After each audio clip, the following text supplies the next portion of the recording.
Hello and welcome, everybody. It is so nice to see you. This is Lindsey T. Jackson, and welcome to today's episode of Unlearning, where we are unlearning Indigenous people are extinct. Just a bit of housekeeping as always. If you would benefit from it, we invite you to turn on the closed captions. For me, it lives at the bottom of my Zoom screen. For some of you, it might live in the top right, but you can turn on live transcript and have those closed captions running throughout our time together. Live ASL interpretation will be provided throughout our entire time together. If at some moment you see us pause for some reason, it is because we may have lost the visibility of our interpreters, and we are making sure that all members of our community are always engaged and have an accessible experience. If you haven't read our community guidelines, I invite you to. We are doing something that, I don't know about you, but I was like, oh my God, are we almost seeing this modeled in the VP debate last night, where we were able to disagree while still being kind to one another?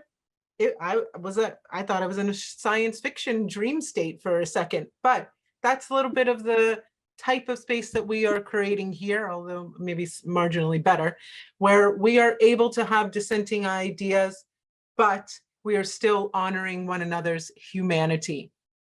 We are recording, but unfortunately, only those people on the panel, only those people that are being spotlit are going to make that recording. So that means that you can actually show us your faces, as though we were in wide open spaces together. We love to see you joining us from wherever you are in the world, eating your cute little lunch, exercising on your little treadmill.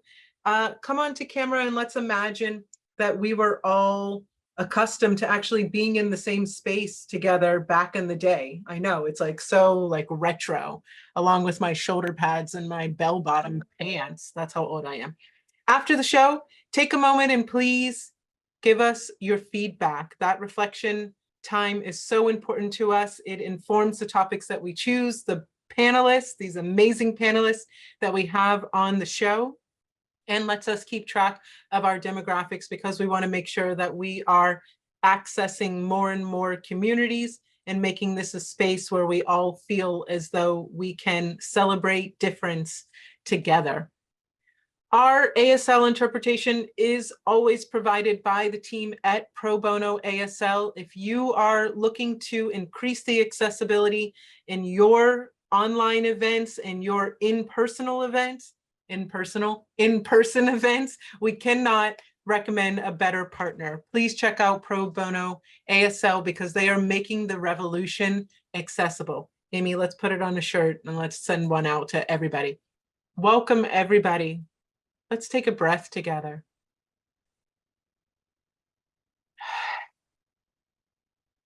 Find your way here for me this lovely, crisp October morning. Look at this panel. We are going to be talking about Unlearning Indigenous People Are Extinct. And as always, your producer, Joy Brungart, has put together an amazing panel. Let's learn about them. Hello, Holly Margell. She is a creative, and she was born and raised in West Seattle. She draws inspiration from nature, art, her diverse heritage, which includes Native American, Norwegian, and Croatian ancestry. Her family stories are woven into old photographs, particularly of her Eastern Shawnee great-grandfather, who played a crucial role in shaping her appreciation for visual history. Her grandfather's camera, which is still in use in many of her projects, initiated her journey into photography. Holly Margell, welcome from the Eastern Shawnee Nation. Thank you for being here today. Why is it so? Oh, go ahead. I was going to say, yes, I was going to say, this is Holly Margell. Thank you so much for having me. This is Lindsey. I'm too excited. I just want to delve in. Why is this an important conversation, Holly? Why is it important with Indigenous Remembrance Day, some other holidays coming up that I think we're going to talk about? I know Kathy was already I was like, Kathy, wait, we're not recording. I want the conversation to be with everybody here. Why is it important to have this conversation about indigeneity is not extinct? Yes, so this is Holly Margell, and this topic is near and dear to my heart. I have two children who are 16 and 18 years old, and as members of the Eastern Shawnee tribe, we are not visible because we live away from our land over here in the Pacific Northwest, and we also don't look Native. You know, this is something that I've grown up with, knowing I have this heritage, but not being recognized visibly. The closest I get sometimes are people saying, "So what are you?" And that's, it's something that I've dealt with my whole life, and my kids are feeling that. And that's something that we can dive into further. As people and generations grow, Mm, they, depending on who they decide to procreate with, can become less and less visibly Indigenous, but that doesn't mean they don't have that heritage. So this is something I'm currently talking about with my own children. My daughter specifically doesn't appear Indigenous. My son looks more like me. So there's a hint, but we are still here, and that is something that is important. mm, Okay, this is Lindsey. Let's get Kathy up here because there's so many places I already want to go. Kathy A. Pierre from the Lumi Nation in Haida Heritage brings extensive experience in tribal administration, community development, policy, and governance. She values diverse perspectives, recognizing that the best solutions often emerge when challenged from multiple angles. Kathy is committed to lifelong learning and the journey to dismantle systemic racism and build a more just and equitable world. Drawing from her diverse cultural and economic background, Kathy incorporates the teachings of her elders in her work, focusing on caring for future generations. Welcome to the virtual stage, Kathy. Hi, this is Kathy Pierre, and I am from Lummi Nation and Haida, Alaskan. I didn't put that in my introduction, but I was honored to be asked to join this conversation.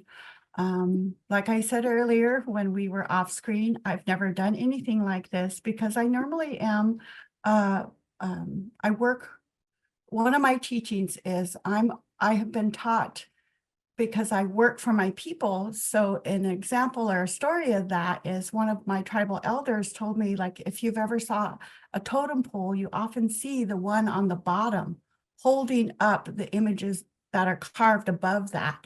And so that's how I carry myself in this world, that I'm carrying and holding people up to help ensure that they have, that they remain resilient in who they are as tribal people. And I'm the one that's carrying those that can't carry themselves. So that's how I envision myself in the work that I do for not only our tribal people, but within Washington State.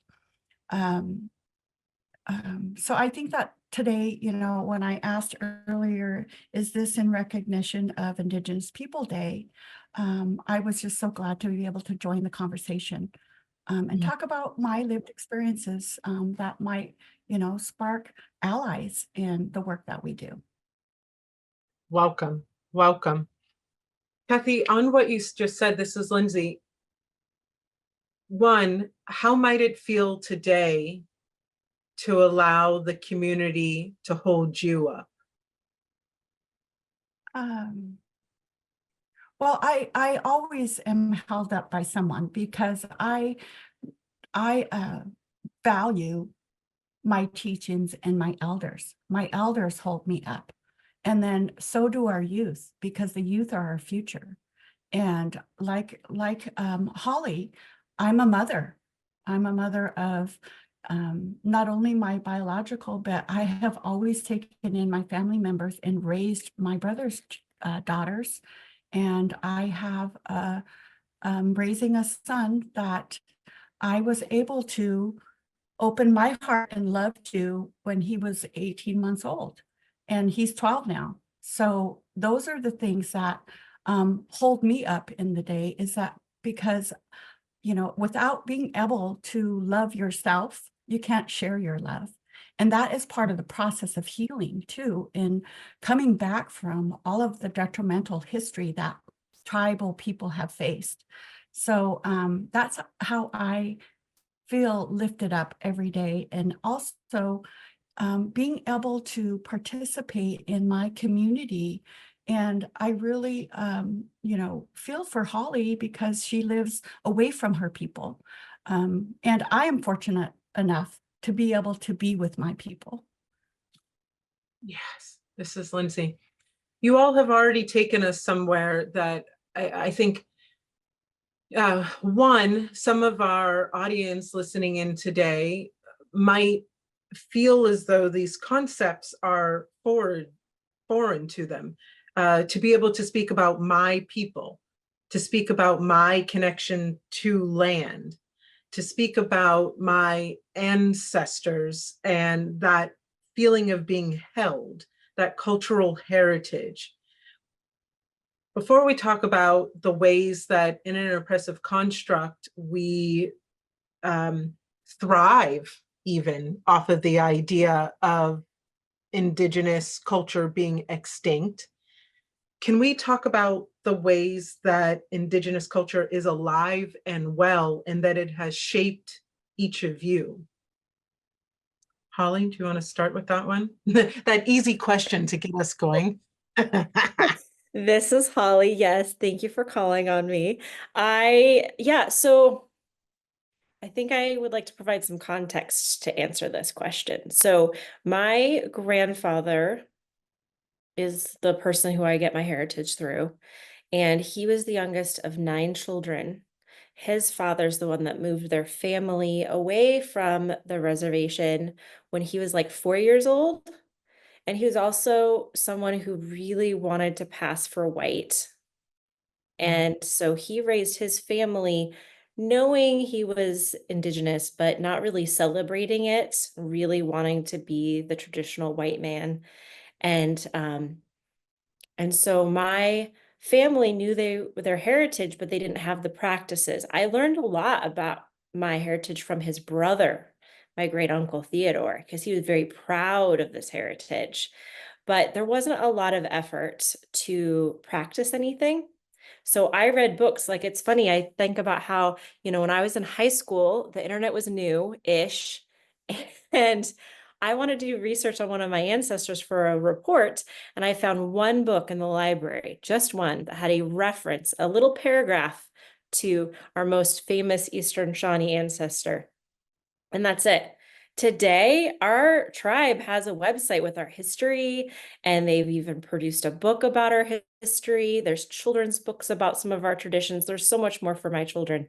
So it's a very long way of sharing that I've had to make effort and intention to go visit my tribe in person and attend powwow in order to learn some of the traditions. And I'm so grateful that our tribe has invested the energy, the money, the time to preserve some of our cultural practices. Our language is being revived.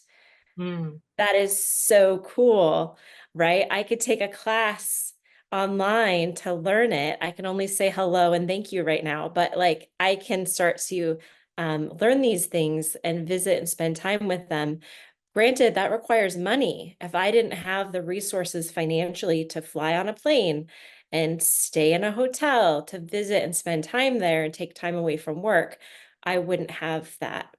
So I think it's really important to have access, but also I want to recognize it takes resources. Yes. Yes. This is Lindsey. Kathy, how about you? How has your heritage shaped you, made you the person you are today? So this is Kathy.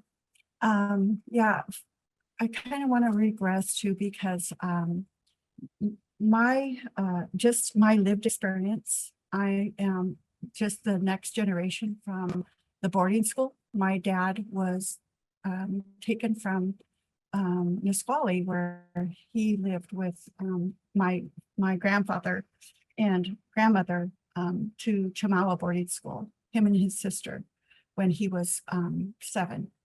And so he was in boarding school during that time. His sister passed away and never did ever find out where she was buried. And then also during that time, his mother passed away. my grandmother. And so coming back from the boarding school, immediately out of boarding school, he went to the Army and enlisted in the Army, which, you know, tribal members have the largest number of people that serve in the armies and whatever. And after that, one of the things that also happened was the process of the government and the churches had a role in how our children were, I guess, you know, remolded into not be wanting to be non-tribal and unlearning and not knowing your history, your people, your culture, your heritage.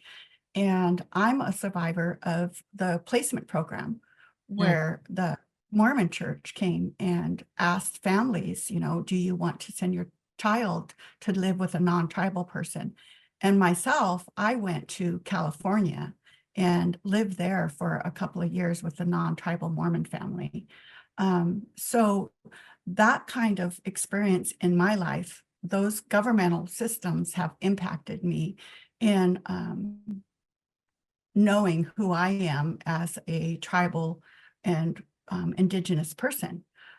But with that said, though, throughout my entire life, I always had the structure of, you know, because I also lived through the removal era where we had been transplanted to Seattle so my dad could learn a trade after he got out of the Army, and he became a welder.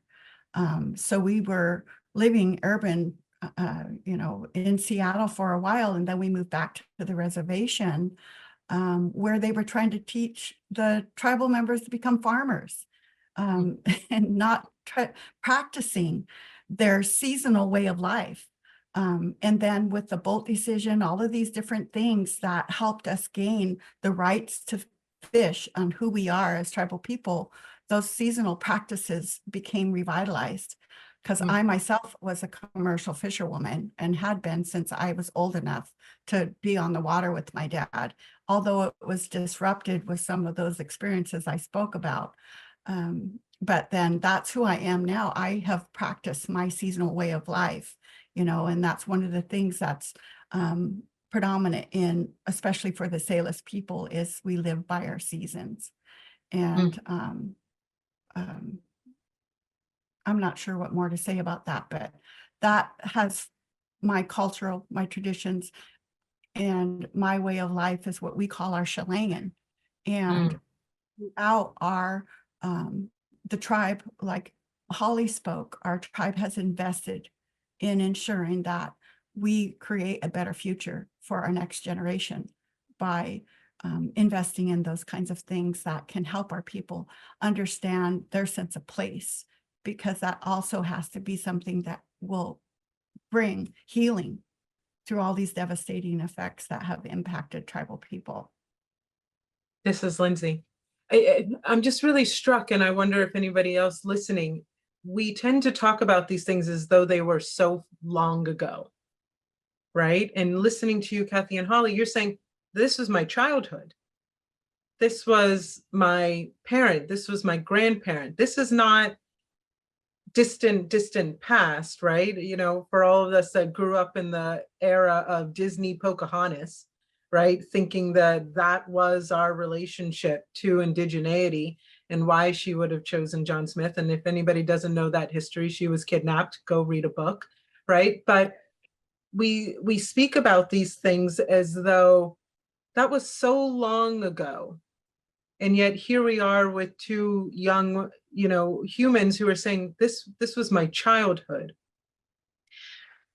Help people understand. I think there's a lot of confusion around what is your identity? And I see people, they want to put you in a box, right? Like, are you American, or are you Indigenous American? Are you Eastern Shawnee? Are you Lumi Nation? What would you say to somebody who's trying to put you in one of those boxes to make it neat and tidy for them? themselves. Don't make it neat and tidy if it's not.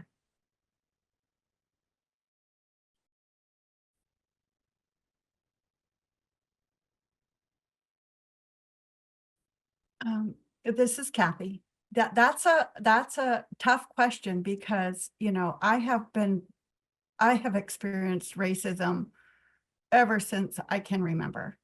Where our reservation is located, it's surrounded by a farming town, and the natural resources are often something that is for sale. And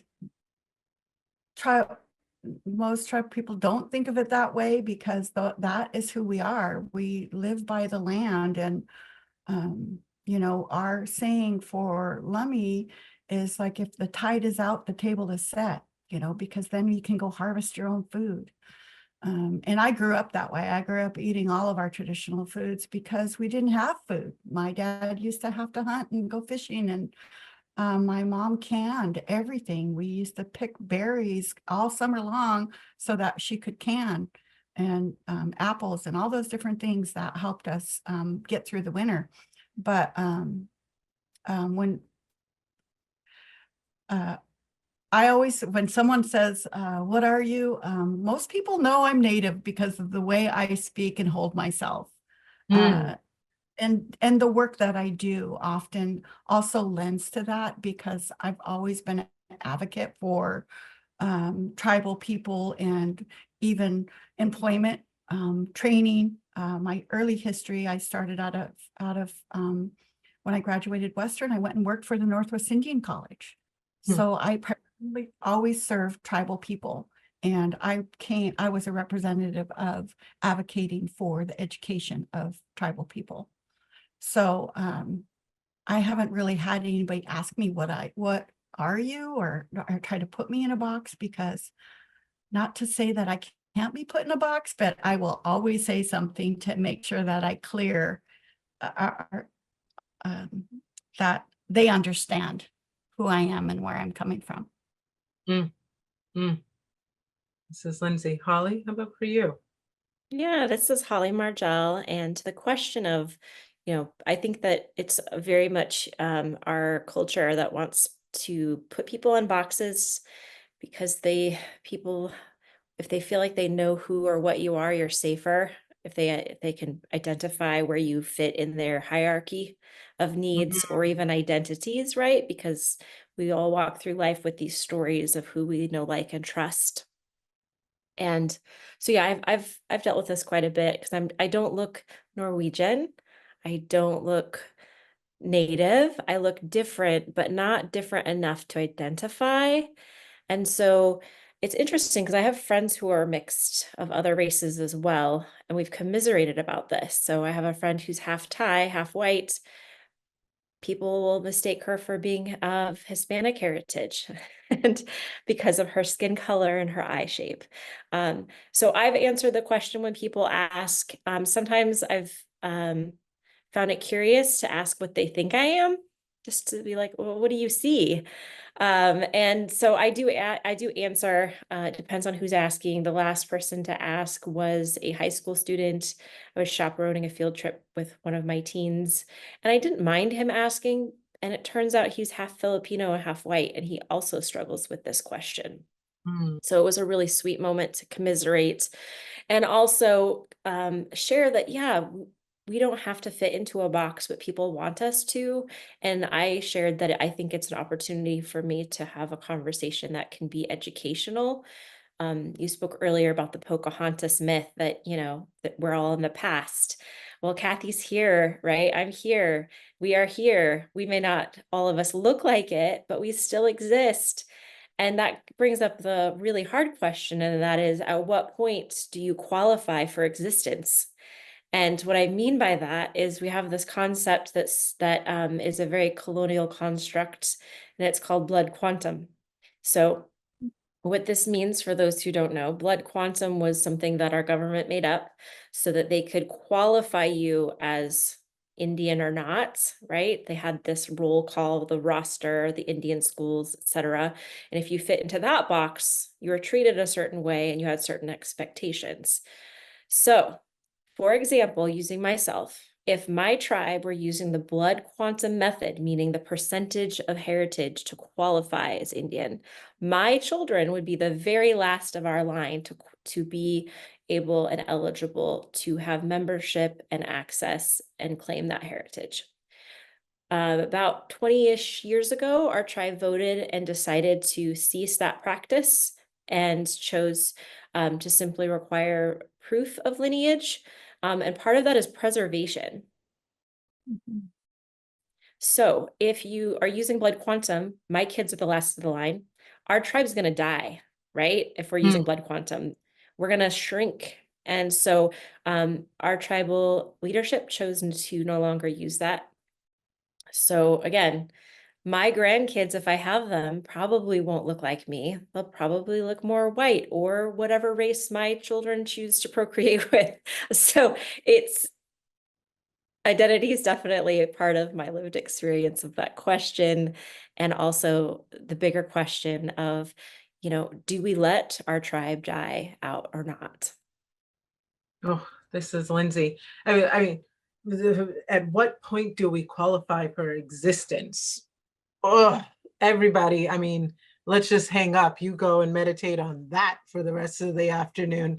But, I'm also laughing because it's so interesting because in the Black community, like just a drop of Blackness and you're Black, right? We want to treat you like you're Black. We want to put you at the bottom of that caste system. So interesting the ways that, you need certain proportion and up to maybe qualify in certain tribal communities, and yet even just a drop of Black and we're like, you're Black.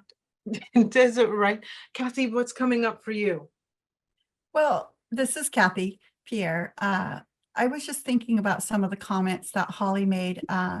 And one of the things that came to mind was folks do try to put tribal people in boxes because they think that we're less than human, for one, and we're not as smart or brilliant as, other folks. But, what's coming to light nowadays is the indigenous knowledge, of the people that lived on this land since time immemorial. And, the federal government and other municipalities are recognizing that. We know our land. We know, like I said, we're seasonal people. We know how to preserve for future generations. And so that kind of knowledge is being recognized.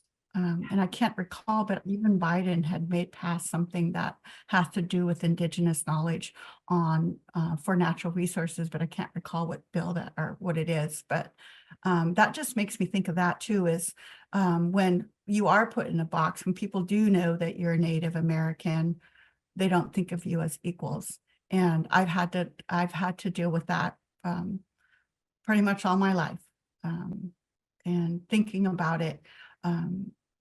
And blood quantum is a whole new conversation that I just can't discuss right now because it is sensitive and I don't know how to articulate it right now, but it just goes back to the loss of land, language, and the removal and all of the disruptions that has happened to tribal people throughout history. The saying, kill the Indian, save the man.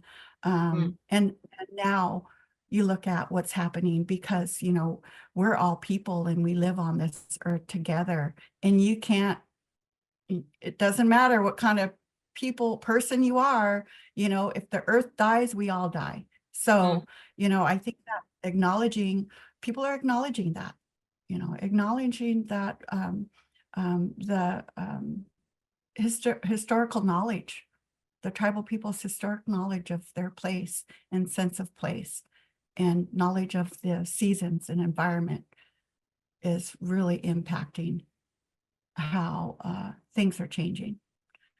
People are becoming allies in that. Oh, somebody posted that in the commitment to Native communities and tribal nations. Amy's going to be on it for you. Any knowledge you all dropped, she's going to back it up in the chat for you. Kathy, you named something when we were in the green room getting ready that really brought forward, we tend to have this conversation every year around Columbus Day, right? Or around Independence Day and Thanksgiving Day, right?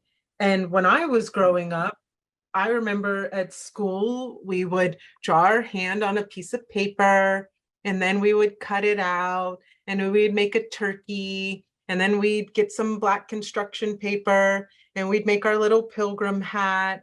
And we told this story that was all happy about how the pilgrims and the Indigenous American, I grew up in Pittsburgh, Pennsylvania, so different communities there, but it was this story all about how they came together and the land was ceded so generously. Is that the story you're telling your children, Holly? This is Holly, and no, we have had I didn't think so. we've had very honest conversations with our children at a fairly early age. And one of the benefits that we have where we live is that we had our children enrolled in what's called an option school through the public school district. So the school they attended had a focus on outdoor education and a partnership with the Duwamish tribe, which is in the same kind of area. And so we learned they brought in a storyteller that did like an assembly every quarter of a Native Indigenous stories about place. Where did the squirrels come from? Where did the trees come from? These kinds of things. So we had support in sharing some traditional background with our kids. So when it came to Thanksgiving, like we didn't sugarcoat it, right? So we've talked with our kids and we've had conversations about how, their ancestors, some of their ancestors killed other people that are their ancestors. We don't know them exactly, but we know that they fought each other. And so they know that that's part of the American history. And so we made an effort to teach them critically about like, okay, there's these two sides. Who wrote the book, right? Like who wrote the story? And so they're aware of it. And then we accidentally had an opportunity when we took our kids to Washington, D.C., we visited several of the big Smithsonian museums. And one of them, and when I say accident, I wasn't intending to find this, but we went to, I think it was the National Portrait Gallery, because I wanted to see portraits myself. And there was a huge sculpture in marble of this famous warrior Tecumseh who died on a battlefield. And that's our ancestor. And here he was in white marble, and he is defeated and dying. And his attire was inappropriate for the tribe because it was sculpted by a non-native person, but here he is dead. And so our kids are 10 and 8 years old looking at it, and I'm looking at it with them like, oh wow, I was not prepared for this. And so we talked about it and how, like, why did they make this sculpture of him this way? And it was like, well, again, who wrote the story and the history of our tribe? So the same goes for the very beginning of our country and Columbus and Thanksgiving. So we're aware of it and have had ongoing conversations. But that being said, right, my kids haven't grown up having people judge them because they look Native. So they're holding the story, but they also hear what their peers say and the characterizations that other people hold. And so typically we'll have conversations privately about that at home. And we have had those conversations at home growing up about like, okay, so how do we be with people?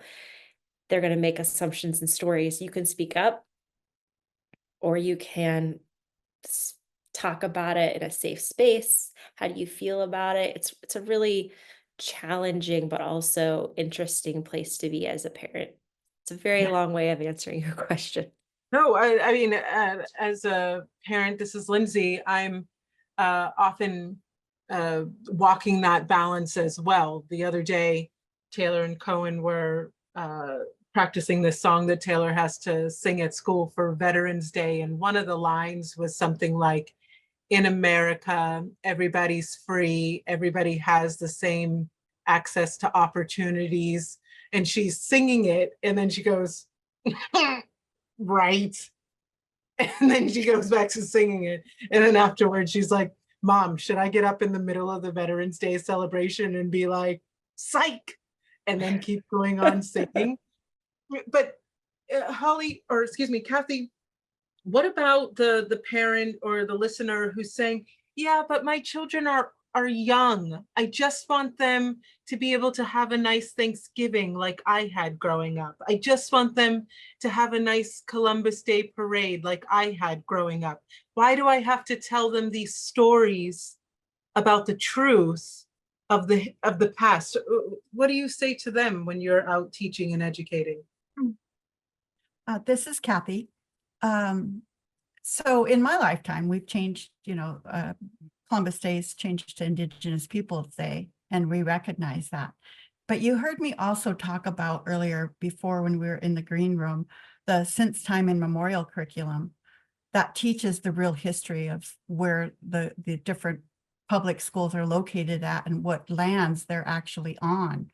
The people from around our area been on these lands since time immemorial. And before Columbus wrecked his ship, one of my professors at school used to say, before Columbus wrecked his ship, days. They got lost. When he got lost and thought he was in wherever he thought he was. But I've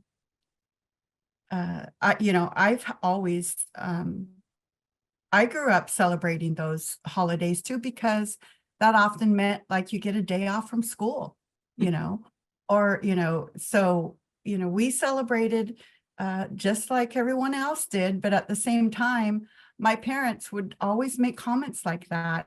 We're just celebrating because it's a family gathering. We're able to gather as a family, and food is always one way to celebrate family and being together.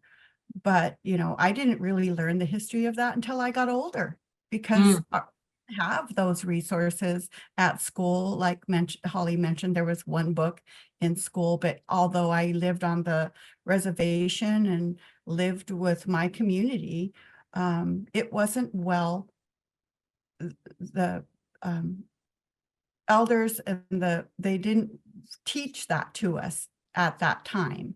And as things, as our educational and our knowledge grew, the real history, people started sharing the real history. Not saying that some people haven't done that before, but when I was young, I didn't know that either, because I was raised,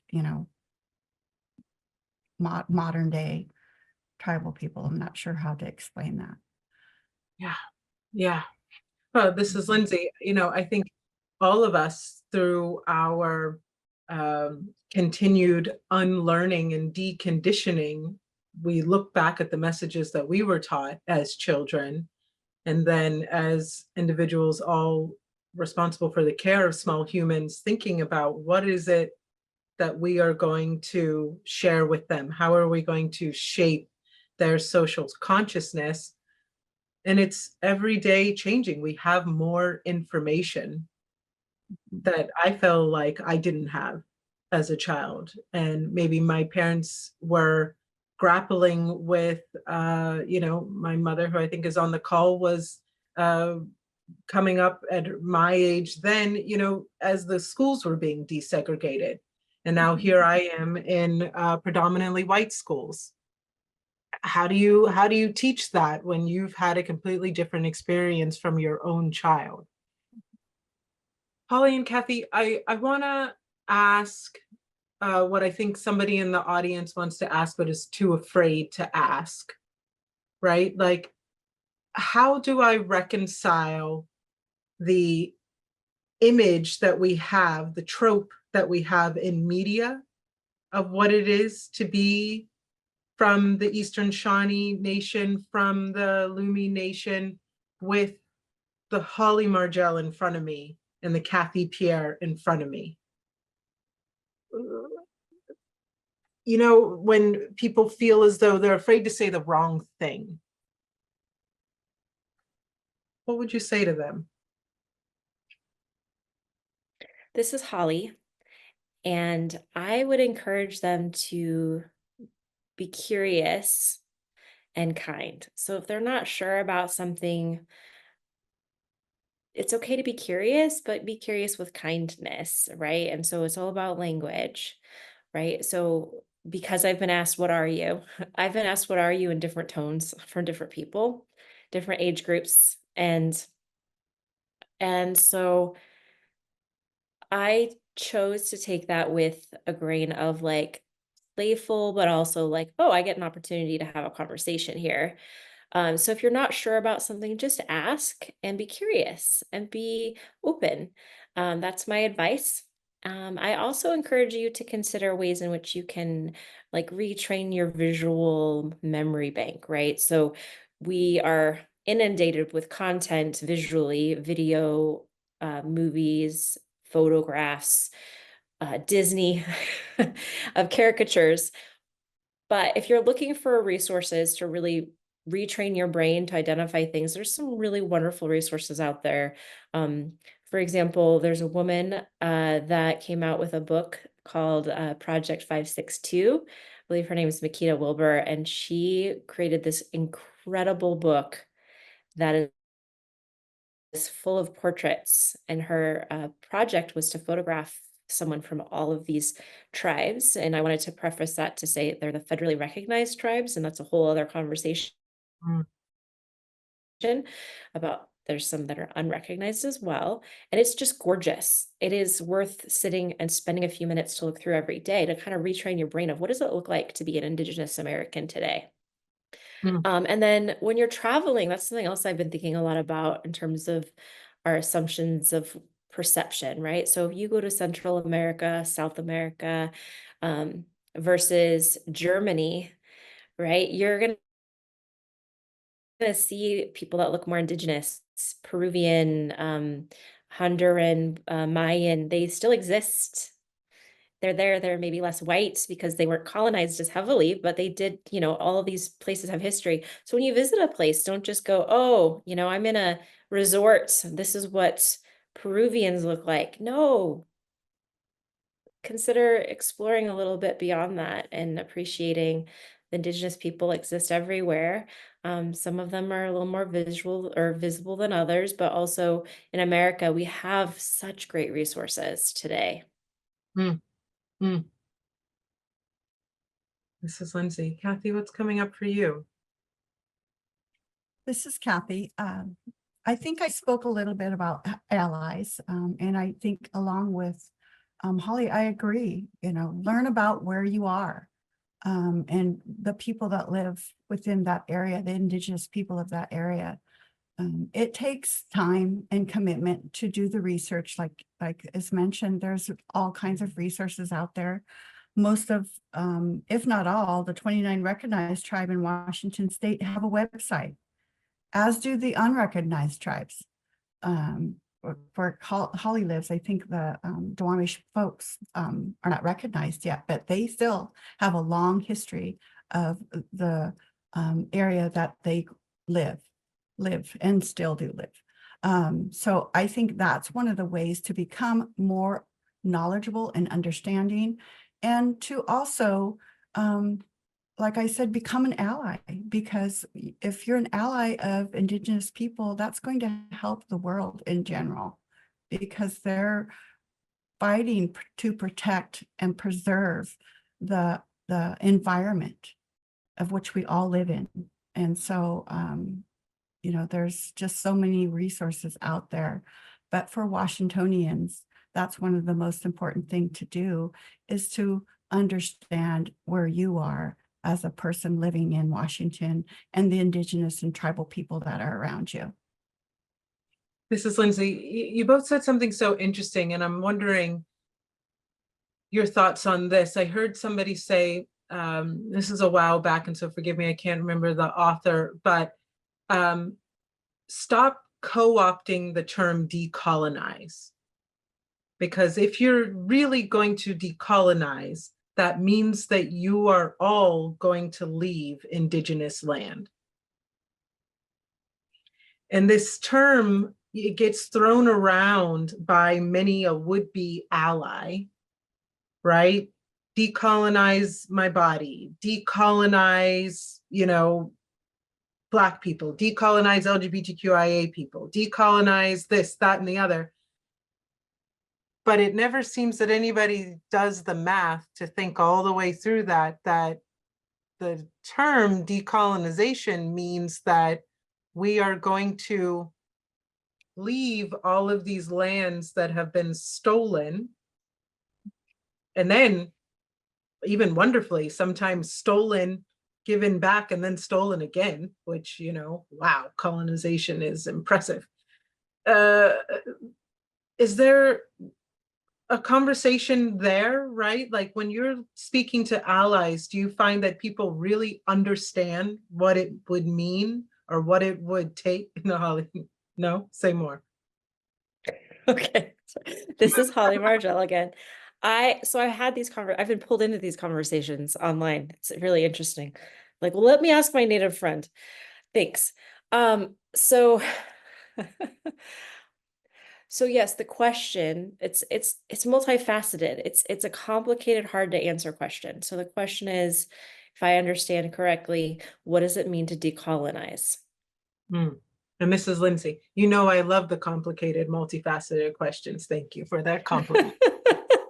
So the question is, what does it mean to decolonize? So if we were to logistically decolonize from the literal definition to remove the colonizers from the United States, well, here am I, a Norwegian, Croatian, Eastern Shawnee, little peppering of other European countries person. Do I leave? Or do I stay because I have a section of heritage from the people that are from here time immemorial, right? So it's a hard to answer question. And there have been some really interesting changes and things that have happened. For example, my tribe has been gifted land from farmers that chose to give the land back to our tribe, which is a really beautiful thing. It seems impossible for that to happen for the United States of America across the board. And then where would people live and how, there's so much to detangle that there's no sweet direct answer to that. But I can just go, hey, I don't know what it would mean. I don't really know. I think it's not simple, and it really is up to people in leadership and individuals. Like, what does that mean for you? Like, for example, the farmer in Kansas who gave land back to our tribe. That was a really awesome thing that they did. And our tribe is able to use that land for something that benefits their members. So I think it's this and it's going to be this and in so many ways. Kathy? This is Kathy. So when I think about decolonizing, some of the things that come to the forefront of just my teachings and is, the Treaty of 1855, a Point Elliott Treaty, is a treaty that our tribes made with the federal government. And within that, we are a self-governance tribe, and we fight to be self-determinate tribes too. Self-determination helps us identify what it is we need as a tribal government, recognized by the federal government, what our people need in our community. And so we are, in a sense, decolonizing our, I don't hardly ever use that word either.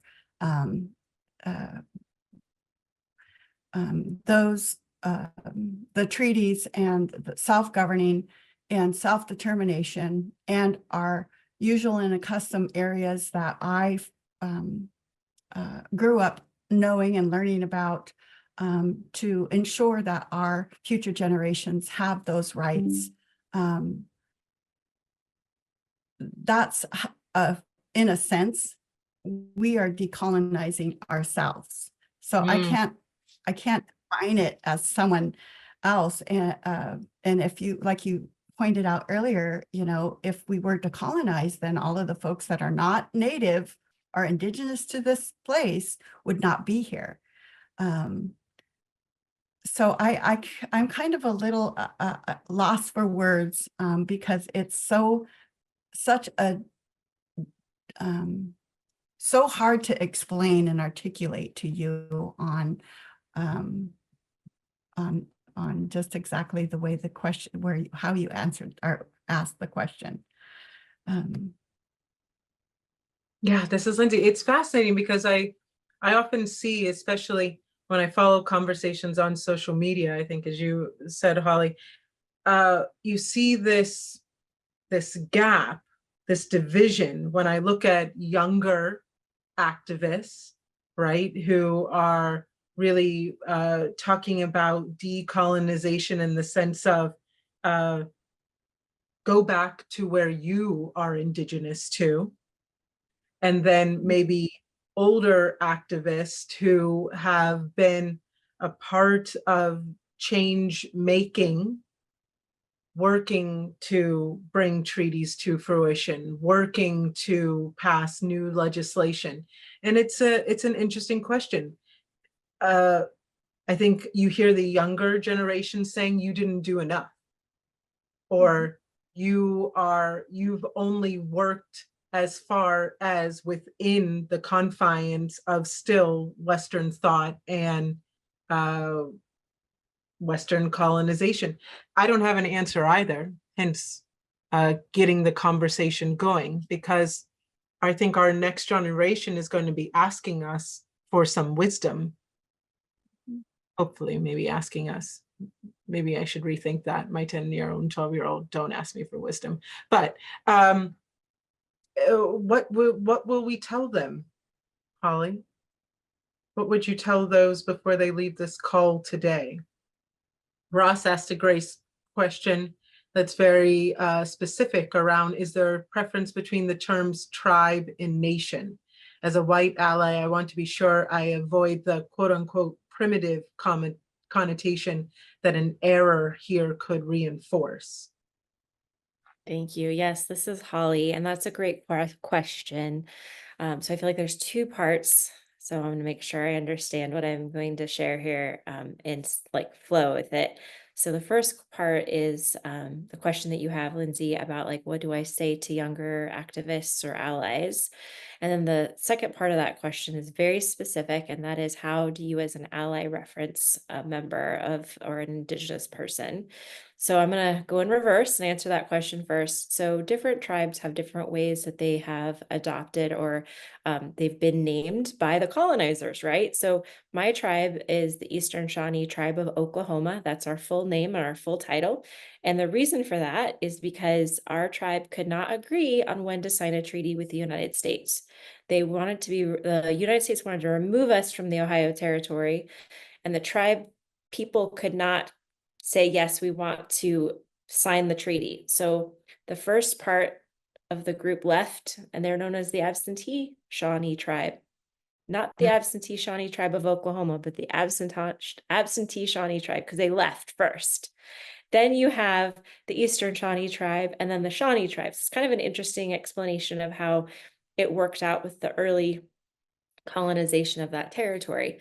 So I refer to myself as an Eastern Shawnee tribal member because our name is the Eastern Shawnee Tribe of Oklahoma.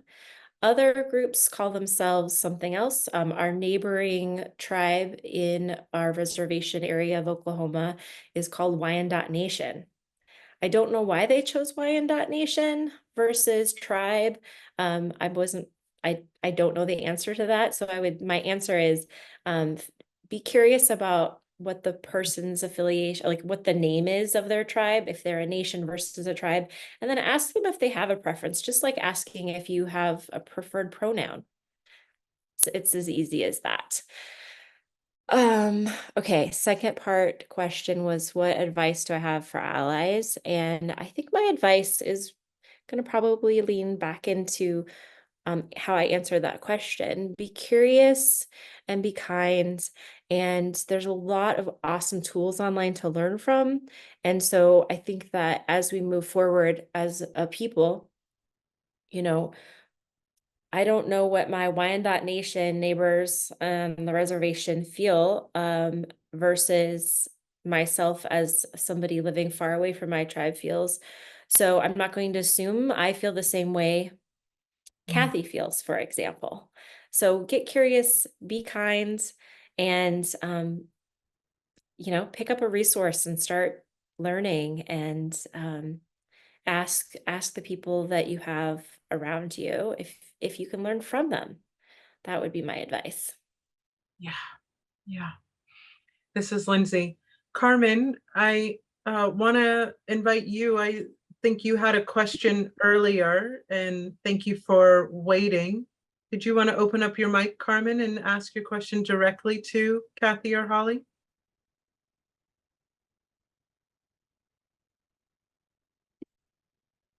Maybe I'm saying, is it Carmine or Carmen?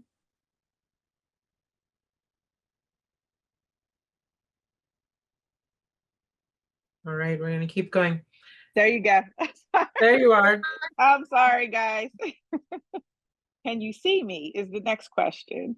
No, but we can hear you. What's your question for our panel? Okay. I didn't mind hopping on camera, but it's not working, so I don't want to, in the sake of time. But thank you to everyone. Thank you, Lindsey, for facilitating this, and to the panelists. I appreciate your time. It's been a very interesting conversation. Thank you for sharing. I can't remember which one of you mentioned it early, Holly or Kathy, I'm sorry, but your grandfather, one of you mentioned your grandfather struggled with wanting to assimilate, to the culture, and kind of forget, quote unquote, I'm not trying to put words in your mouth, but, forget his true culture and identity. Do you feel that that is still somewhat prevalent within the community and the tribes now? And if so, do you see it more so in the older generation, or do you see it as well in the newer generation? Wow, that's a great question. This is Thank you. Holly. Yeah, this is Holly. Thank you for asking that question. So I do, so I can't speak for all people and their experience. I can speak for my experience and my family's experience. And what I observed growing up was that my grandfather experienced some pain and harm once in school, people found out he was part of the Indian family, right? So, we talk about unfriending. It means something different today than it did 70 years ago. So he would be unfriended literally among peers in school if he was identified as being Indian. And so, so he wanted to look like, we're talking like 1960s suit and tie, slacks, and the whole get up. So he did not want to identify, but he did like to tell stories about his family and his father, who was a very successful hunter and fisherman that provided food for his family. I think that actually was really felt by my mother and her siblings. They didn't want to tell people they were Native. They could also pass for white very much more easily than their father could. So, so I think I feel some of that, but I don't feel the shame of it. I feel the hurt of it, right? I feel the sadness and grief of it. And so for my kids, they're struggling in a reverse way where they're like, people are saying this and this in school about Native people, but I'm Native. Do I speak up? I don't look it. And when I tell people, they're like, really? You are? So it's like this weird experience. It's my very long way of sharing that, that as somebody who sees that, but also feels this pride, I'm trying to raise kids that are recognizing and kind of meeting that where it's at, and also being like, you can speak up if you're comfortable and you feel safe. Thank you. I have a question, and I've been invited to ask on their behalf. Thank you for allowing me that great honor. I'm a child of colonizers and of survivors. I'm genderqueer and white for context. to my ask, I'm connected to anti-poverty work at a large community action agency, and our board requires electeds, etc. This board has never had local tribal representation, and I am interested in being intentional and inclusive and facilitating greater connection, but also do not want to put burden on the shoulders of marginalized persons. Do you have thoughts about how best to broach this topic with local elders and chairpersons in a way that is genuine and open?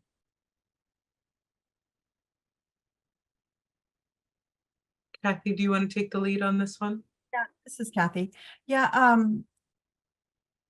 in the work that I do now, we often have to work with tribes, and it's through a process, of course, and the government to government process that I upheld for the state of Washington. But if you're a community organization, you could network with some of the nonprofits in the area that serve Native populations, and or if there's a tribe there, you can reach out and ask that you want to present what it is you are wanting tribal representation on.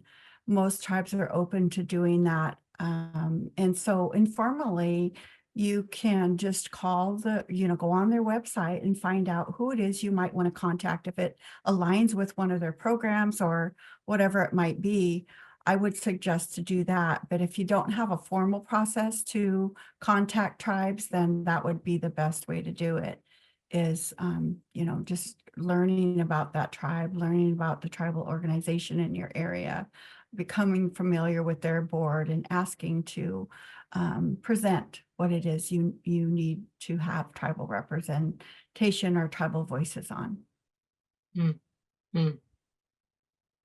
But I want to speak to something that you talked about with the nation between the tribe. For our tribe, Lummi, it could be called either or, I meant. But for the nation part, a lot of the tribes that are called nations is because when they establish reservations, like many tribes, we had different tribal people in the same region, and they often lumped us together on a reservation. So sometimes that's why tribes are called nations and some tribes are called tribes, even though we had different systems of tribal people. I have another question that I've been invited to read. Is reservations a derogatory term?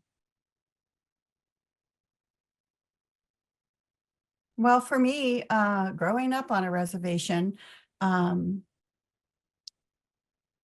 don't believe that it's derogatory, because to me, although, there's a lot of misunderstanding and a lot of, it could be made derogatory about the reservation, but, the tribal people were put on pieces of land that weren't always the best or most sought after, because they wanted to tuck us away. But now you look at how the reservations are. Yes, some have a lot of impoverished areas, but a lot of them have a lot of their natural resources that we are able to protect and continue to practice our way of life, our Shalangan. So to me, it's not derogatory anymore. I mean, it could be, depending on who the person is and how much hurt they want to make it out to be. But those are our treaties, and I don't think that our treaty is derogatory, because that's what it goes back to. This is Lindsey. Holly and Kathy, as we prepare to close this space and continue our unlearning on the topic of Indigenous people are invisible, are extinct, what is the final message or thought or charge that you would like to leave us with? This is Holly, and I think my final message is that we are still here. And if you're not sure, please get curious. There's a lot of wonderful resources to learn from. Yeah, this is Kathy. I'm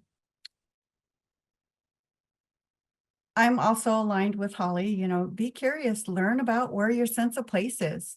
Know the people that surround you, because this is all tribal land. It's just that now we're put on reservations, but there's a lot of things that go behind usual and custom areas too. And if people aren't familiar with that, the reservation draws a line for us, but in our treaties, we have usual and custom. So all the way for, I'm speaking for myself as a tribal member of Lemhi, that, our usual and custom areas range up into Canada, all the way down to the environs of Seattle.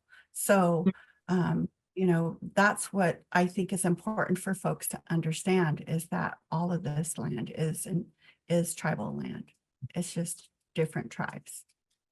Yeah. And to learn about it. Yeah. Yeah. Dear Holly, dear Kathy, thank you so much for gracing us with your wisdom and your knowledge and your artistry today. Thank you, everybody, for joining us. We hope that you take this unlearning out into the world and share it with friends and family and colleagues. And we'll leave you with the invitation to be curious. Before we close out, I want to let you all know that as of next month, we are going to be experimenting with taking Unlearning live. And so next month, we will not be meeting virtually. We are actually going to be filming and recording live from Town Hall Seattle. And more will be coming on that in the interwebs and in the social media, but I sure as hell better get to see you all in person, to snuggle and smell you and touch you. And it will be uncomfortable probably for you, but not for me, because I want to wrap you up in my arms. So I will see you live at Town Hall on November 21st, 2024 at 7:30 p.m. Get ready to have another great conversation, to dance, to hear music, and do all the things that joy allows me to do because I have a stage. I will see you then. Bye-bye, friends.